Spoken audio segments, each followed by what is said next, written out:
Құрметті жерлестер, Хромтау ауданы аумағында облыс әкімінің қолдауымен бірқатар әлеуметтік және инфрақұрылымдық жобалар іске асырылуда. Жол инфрақұрылымы бойынша жалпы ұзындығы 138 шақырым құрайтын 26 жол және бір көпір құрылысы жобасы жүзеге асырылып жатыр. Оның ішінде аудандық маңызы бар Аққұдық, Құдықсай, Қопа, Қызылсу, Сарысай ауылдарына кіреберіс жолдары. Хромтау қаласының жалпы ұзындығы 29 шақырым бойынша құрылыс монтаж жұмыстар жүргізілуде. Сондай-ақ биыл 10 ауылдың Абай, Ақжар, Бөгетсай, Дөң, Көктау, Құдықсай, Қопа, Қызылсу, Некелтау, Сарысай ауылішілік автомобиль жолдарын құрылыс жұмыстарын аяқтау жоспарланып отыр. Бұдан басқа Бөгетсай ауылына кіреберістегі көпір құрылысы қолданысқа берілді. Инженерлік желілер бойынша ағымдағы жылы жобалық құны 1 миллиард теңге асатын Көктау, Құдықсай, Табантал ауылдарының су желілерінің құрылысы және қайта жаңарту жобалары жүргізілуде. Бүгінгі таңда жұмыстар өндірістік жұмыс кестесіне сәйкес орындалып, алдағы уақытта қолданысқа берілетін болады. Сонымен қатар, инженерлік желілердің тозу деңгейін төмендету мақсатында Хромтау қаласында бір су жылыту қазандығы ауыстырылып, 2 қазандық күрделі жөндеуден өткізілуде. Оған қоса 2 шақырымнан асатын жылу құбырын күрделі жөндеу жұмыстары аяқталуда. Қазіргі таңда Хромтау қаласында 5 көп қабатты тұрғын үйді қайта жаңғырту жобасы аяқталу сатысында. Осы бағытта басқа да көп қабатты үйлерді жұмыс кезең-кезеңмен атқарылатын болады. Құрылыс саласы бойынша ағымдағы жылы ауданында елеулі жұмыстар атқарылып жатыр.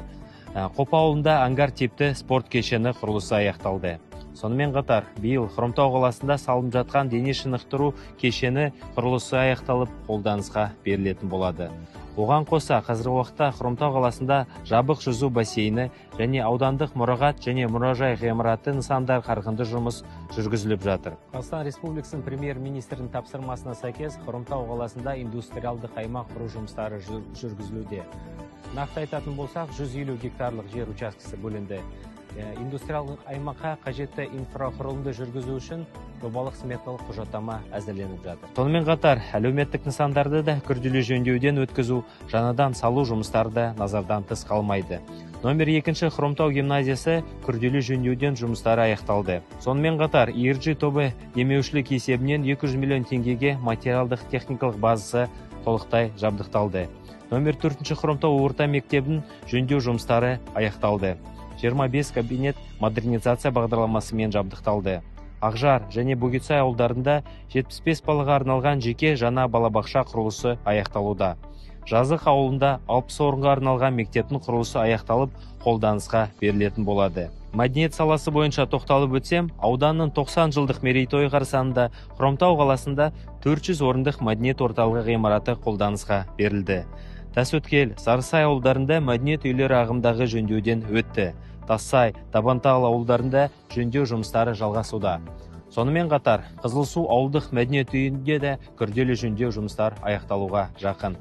Көктау және Дон ауылдарында мәдениет үйі құрылысы аяқталуда. Медицина саласында Бөгетсай ауылында дәрігерлік амбулаториясы күрделі жөндеуден өтті.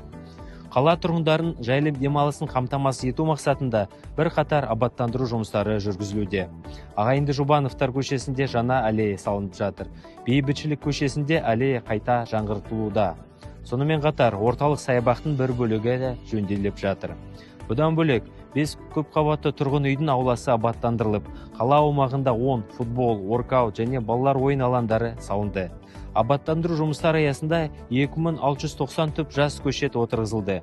Оның ішінде ауданның 90 жылдығына орай орталық саябақта 90 түп шырша егілді. Аталған жобалардың іске асырылуы ауданның әлеуметтік, экономикалық және инфрақұрылымдық дамуына ықпал етеді. Барлық іске асырылып жатқан жобалар жеке бақылауында болады.